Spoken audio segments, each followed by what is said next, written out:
What is good, everyone? This is your host, Deanna Radulescu, Label Free. To live your best life, you must live label free.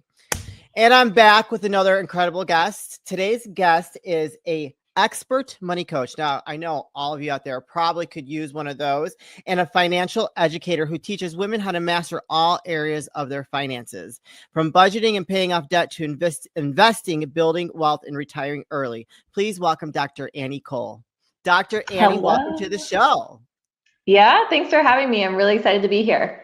I'm excited to have you here. And I'm excited because I'm going to admit that I've had trouble with my finances probably my whole life, but it's only because I feel it's very generational. I have my parents struggled really bad, and like my mother was on food stamps. We had to go to the food pantry when I was little, when I was a teenager. And so I feel like that's followed me, and no matter how hard I've tried, and I don't make bad decisions, right? I'm not like out there spending crazy money and doing different things. And so what is it about women, even like myself, that kind of carry this with them throughout life? We all have our money stories and they're all very different. But for women, a lot of them are the same and a lot of them come from our culture. So we're getting told we need to be good girls. We need to not be greedy. We can't want money. We have to also respect the men in our lives. We're taught that men will probably get married and the men will help take care of us. Yeah. And then if you come from poverty, oh my gosh, that can be something you hold on to for a really long time. When I got my first job and was making $26,000, I held on to that budgeting system and that spending system for a really long time, even when I made a lot more money, because it still was ingrained in me as a young adult. So, it comes from everywhere, from our parents, from our childhood relationships, from a lot of different places. Yeah. So you mentioned a little bit about your background and like really sticking to a tight budget, not spending. So what made you get into this like focus area, this becoming an expert for women in regards to their finances and wealth and building, retirement and all that thing? Because it has to come from like a passionate place to want to help women, especially, get them on the right path. Yep. I've always been, if I look at my personality type, I've always been into psychology. I've always been the helper or the caregiver. So when I first went off to school, studied psychology and became a social worker and wanted to help people and still help people, but in a very different way. And it was actually just personal experience, from not making a lot of money. I quickly realized I couldn't do a lot with that salary. So I learned a lot on my own. I read a lot of books. I met with mentors. I went back to school, got additional degrees. I learned a lot about how to self-advocate. And then all of that just built this passion in me to say, I want to teach other women how to do this too, because they're missing out. And a lot of times it does come from the self-advocacy and we aren't taught to do that. So we think, oh, I'll just get that if someone recognizes me. Not always. Sometimes you have to ask for it. So I love that you said that. So I was married before, like I have a whole story behind that. I don't want to get really deep into that. My late husband was a great self-promoter. I had no idea like how to do that for myself. And so when I had to start my life over after he left us, may he rest in peace, I had to teach myself how to become, you say self-advocacy, I call it self-promoting, but I really think it's one of the same, right? Learning how to be comfortable and confident in that 5-second elevator pitch, no matter what it is that you're doing, because we are just that's not ingrained in us. It's more acceptable for a man to do that. And I'm not man, woman. I'm not like this big feminist person, but it's just how we are programmed and these labels that are put on us. And so that we are kind of programmed to believe that that's not how we should be putting ourselves out there like that.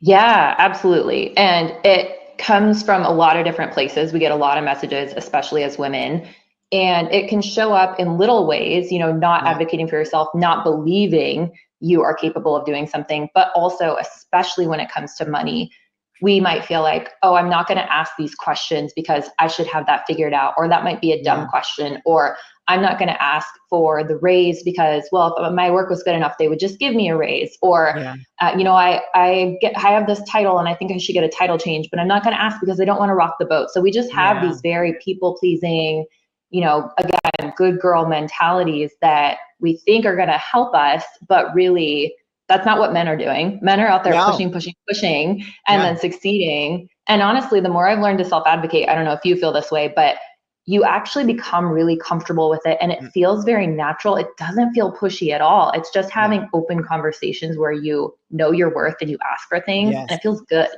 Yeah.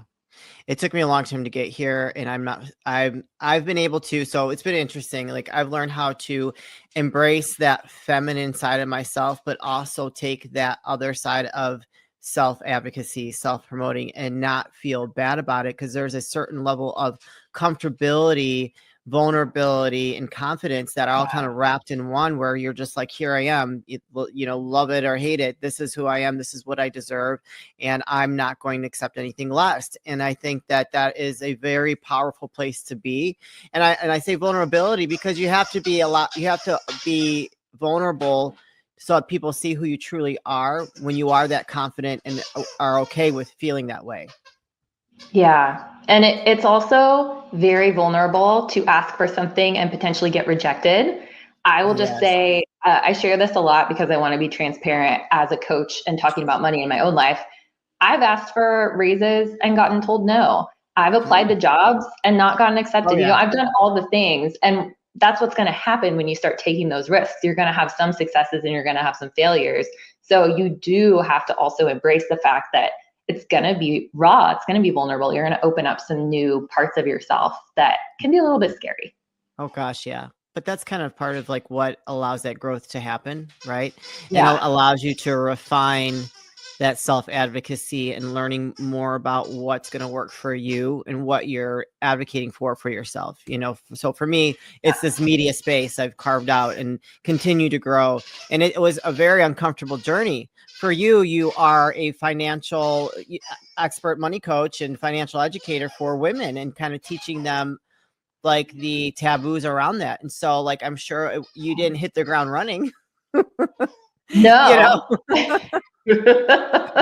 No, I had many, many failures along the way. And, lots of times when I was still figuring it out, I launched my business. So I've been doing financial coaching.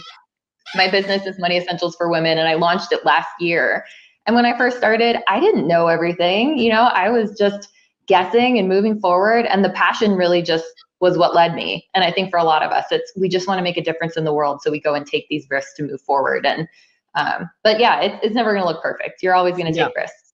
Do you, in part of working with your clients, do you work on that self-advocacy part? Yes, I definitely do. I'm working with a client right now. We had a meeting today and we were talking about her own finances and where she wants to go. And really the conversation kept coming back to mindset of what is it that she wants? And then why is she making the decisions she's making? Because she's doing certain things that are helping her, but there's also certain things she's doing that are a little bit more on the people pleasing side and a little bit more of, I'm trying to take care of everyone. And the best thing I can do is this. So I don't want to get into too many details to protect her confidentiality. But yeah, every single client I have, half of the time, if not even less than half, is the number crunching. And way more than that is the conversation about behavior, mindset, our belief systems, all of those pieces, because that's what drives our behaviors. We can read all day long on Google how to set up a retirement account, that we should be investing more, that we shouldn't go into debt. Like, we know that stuff. We don't need more information. We need more internal motivation and a shift in mindset that actually makes us feel like we can make that happen. Yeah, for sure. And so that makes me think like mindset and like generational curses with money. Do you ever talk about that? Because I do believe that that's a real thing. And I think that, you said being raised in poverty. I don't necessarily think I was raised in poverty. It was just mainly the struggle that I saw all the time. And I keep asking myself, and I've had incredibly successful times in my life. And then I've also come back to this place of struggle. And I'm like, I shouldn't be here anymore. And I constantly looking at myself, like, what am I doing? What are the behaviors that I'm doing that is allowing me to stay or keep coming back to this space? Oh, absolutely. I have not talked about that nearly enough, but I'm fascinated by it because my background is in psychology, and there's just no doubt in my mind we are completely wired based on our history and how we were raised. And I just probably things that I'm not even thinking about that my mom and dad said or did in front of me are influencing everything I do. And it's all so subconscious. We probably aren't even aware of it. And we're just Yeah. making these tiny moves in the world related to our finances. And it's all just spurring up from the generations Yeah. before us. So let's talk about behavior a little bit, like something that might be a common thread with mindset and behavior from our, like how we were raised. Do you see a lot of commonalities with when it comes to that? So if someone comes from like, a poverty background or more of a struggling background, or the mindset, like they're not worthy. I mean, those kind of have to like be very parallel. Absolutely. And the funny thing is, it's usually one of two things. So either number one, someone was raised in an environment, so they act the total opposite because they Yeah. say, I realized I never wanted to do that again, or I wanted to get Mm, out of that situation and be nothing like it. Or they're still doing the same things because it's become habituated. So it's yeah. really fascinating to see how people either they'll have the same experience potentially, but they'll go in two different directions based on Mm, how they interpret it and then how their yeah. lifestyle kind of sets up the habits that they have. Also, the people that come into your life. If you have some really amazing people and mentors, they might guide you towards one direction, whereas someone else who, stays in their hometown, never really goes off to college or does whatever they think they want to do, they might feel more stuck and just have the Yeah. same habits over and over again. Yeah, for sure. Yeah, I find that fascinating, when it comes to money, because some people just seem like it comes so easily to them, and other Yeah. people, it's always like they're doing all these amazing things, and that you always hearing them. Like, I have one girlfriend who's like she does an amazing job with what she does, and like she's always busy, but she's always struggling, and I'm just like, I would love to know like what's Mm. happening there, and why you're constantly finding yourself in this place, and so it's just. Yeah. I feel like, because they say money is energy, right? And so, I Mhm. mean, I'm sure for you're being such an expert in this area, I'm sure that where energy goes, money flows, right? Is that the saying, or Mhm. right? And Yeah. so can you, let's talk about someone that comes to you that might not have a lot, or their finances are a mess. Does it take much to turn that around? It really depends. And I would say it depends on the definition of turn it around also, because what everyone wants is the instant Yeah. solution. And they Mm, either want to make more money, they want the debt to go away, or they want to be able to live the lavish life. Can you mm, do that right away? Most of the time, no. yeah. But can you put yourself on a path of behaviors and habits that are planting the seed to make it almost inevitable that you will get there? Absolutely, you can shift that in a day. So I think that's what I love doing the most with people is the financial planning piece of you might feel like you have all these dreams and you have no idea how to get there, but do you know that we could put in place a plan today that would put Yeah. you on the path to get there? And then the most important thing is staying motivated and finding ways to make that actually sustainable with your lifestyle. Otherwise, if you say you could get out of debt in 2 years if you pay $500 a month, but we're Yeah. not addressing that the person isn't bringing in enough income Right. or already has some, spending habits and other things. If you don't address all those pieces and it's not sustainable, it's not going to work. So you can Yeah. pivot in a moment, but then also have the long-term benefits. Yeah, for sure. And you could be someone who's making hundreds of thousands of dollars and still not have a penny to your name because your spending habits Mm-hmm. and your lifestyle is just so like you're just you're imploding. You're your own worst enemy, right? So like Yeah. I mean, I'm sure you've seen a lot. You've seen both. Yeah. I was having a conversation with quite a few different people today about this topic of focusing on income. I feel like Mm, that's all we talk about, especially on social media. It's like how to make 10K yeah, months, how to make all this money. all There are the so many time, people. Yeah, it's just all the time. constant. It's You can make so much money and not be happy. You can Yeah, make a ton of money and blow it on things that aren't valuable to you. I mean, if you want to do a fun activity or potentially a very opening, reflective activity, look at your last 30 days of spending and look at what you mm, did with your money. Because it's not just what did you make, it's what did you do and what did money do for you? Is it getting you yeah, closer to your dream house? Is it getting closer to being able to retire early and not having to work at all? Or are you really happy at work and then you spend time with your family and you get to cook amazing organic dinners yeah, with your husband or whoever it is? Those are the things that your money can do for you. So if we only mm, focus on just making money, it might yeah, be for naught. And I think yeah, that I hope that shifts in the online space. I try to be really cautious. I talk a lot about how I was able to reach this $1 million net worth by the time I was in my 30s. But my biggest benefit is going on walks with my husband, doing the work that lights me up, having money as a safety net. It is not actually that dollar amount. So I hope that that's not what people take away.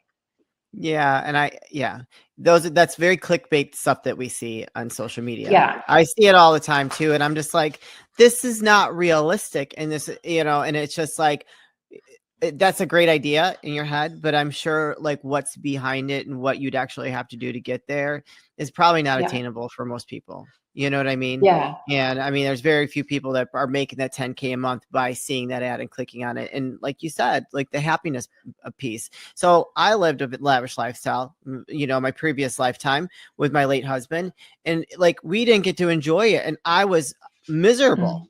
We were miserable. Yeah. He needed his third kidney transplant because he was just like all we did was work. All we did was work. We lived in the 10,000 square foot home. We flew private, had the Ferrari, the Mercedes, all the stuff, but never really got to enjoy it and relax. And it was just like, I was very unhappy. I'm like, is this worth it? To me, it wasn't worth it.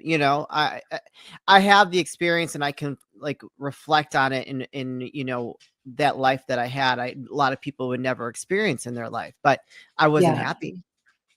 Yeah. I'm happier now. Now. I'm like extremely happy. And I like, am I financially where I'd like to be? No. And I don't know if anybody's ever super satisfied with that, but the happiness piece is more valuable to me. Yeah, it's so important. Actually, so I wrote and published my own book last year called 101 Ways to Build Wealth. And it was truly just all of the things that I learned in my own life that helped me build wealth.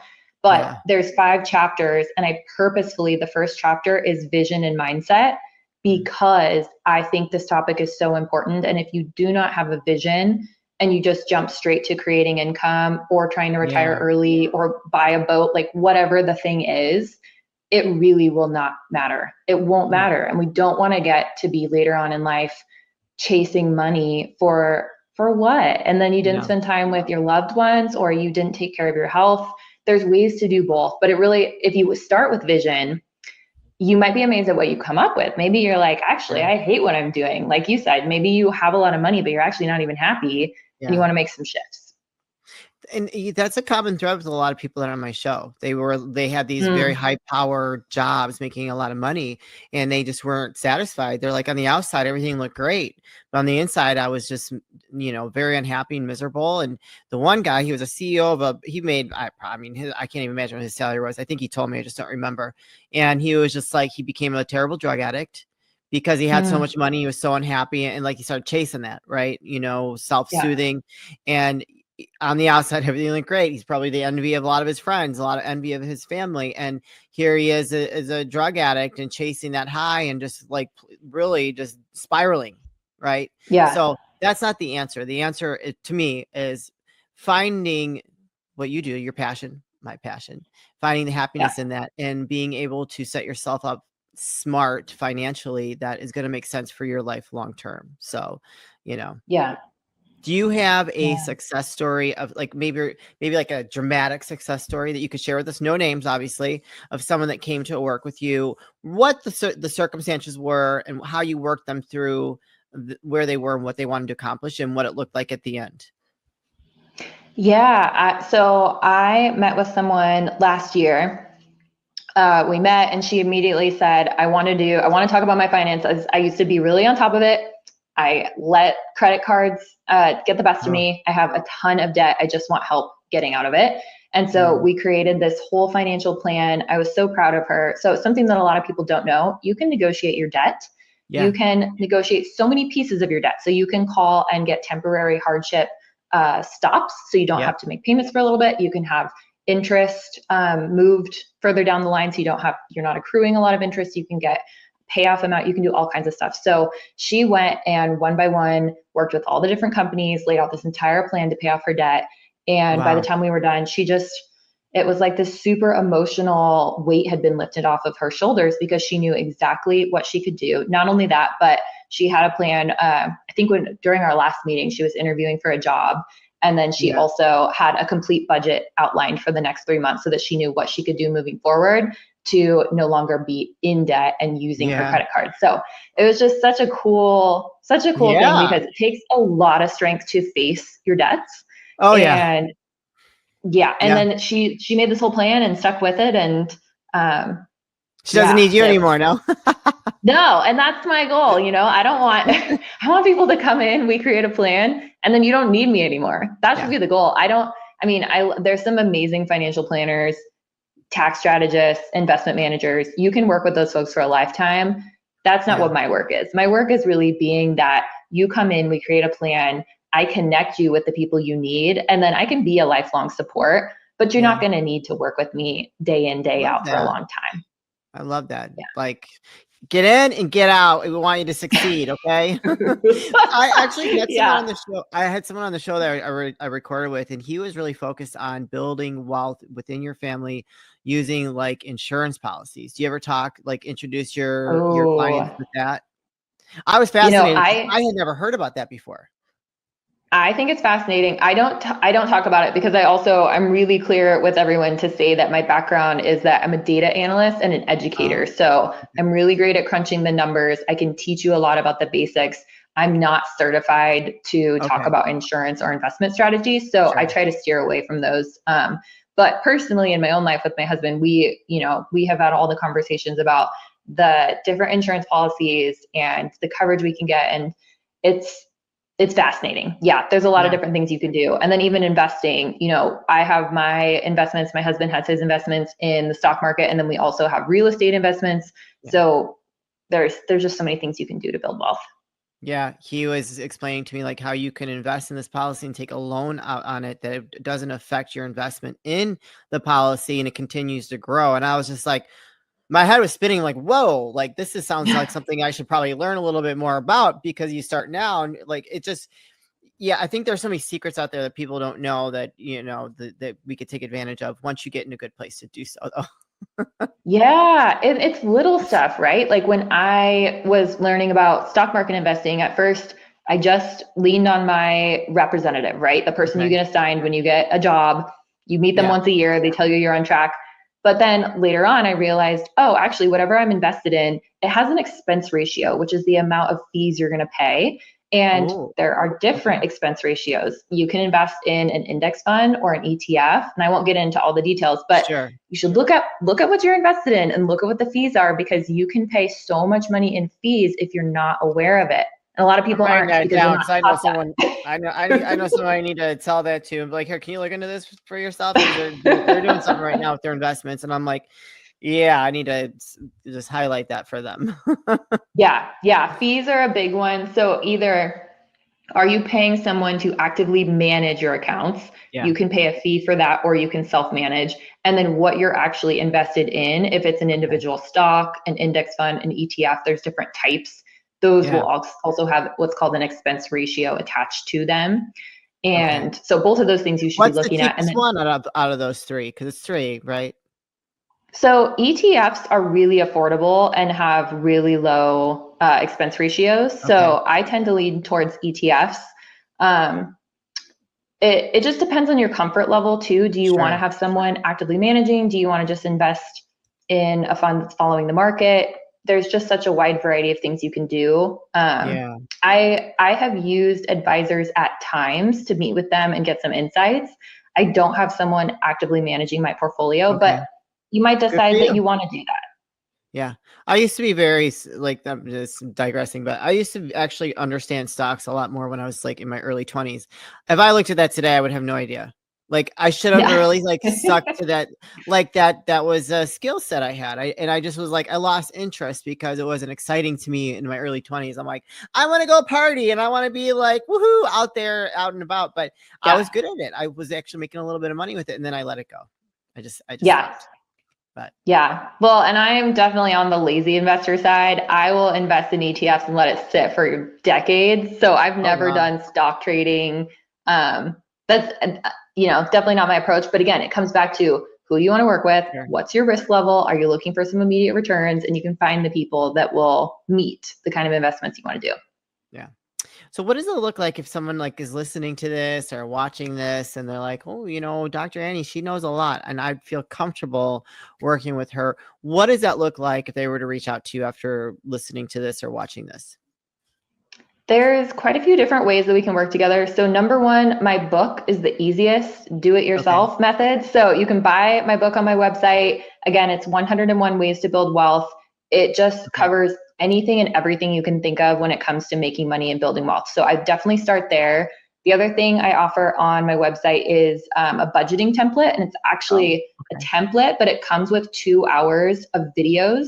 And so it's me Oh, walking wow. you through how to create a financial plan. It touches on your debt, your income, your retirement. It's really cool. It's like a big financial plan all in one, but you can do it from the comfort of your own computer. I love And it. then if you don't want to do the do it yourself, if you want to actually work with me, I do also do 30-day packages where I will work with folks and we'll do a series of meetups and we'll do Okay. an audit of your finances, we'll do goal setting, and then we'll also create a really robust financial plan. I love it. Awesome. So a little something for everyone.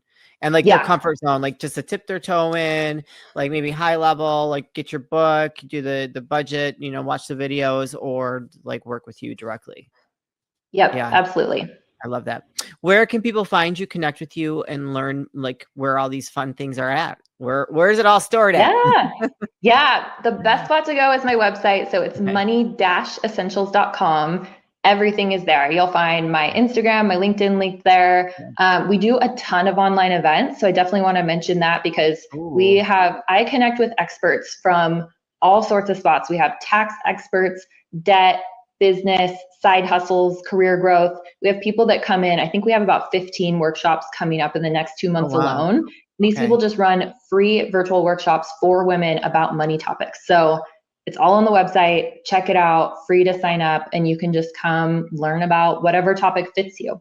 Yeah, I love that.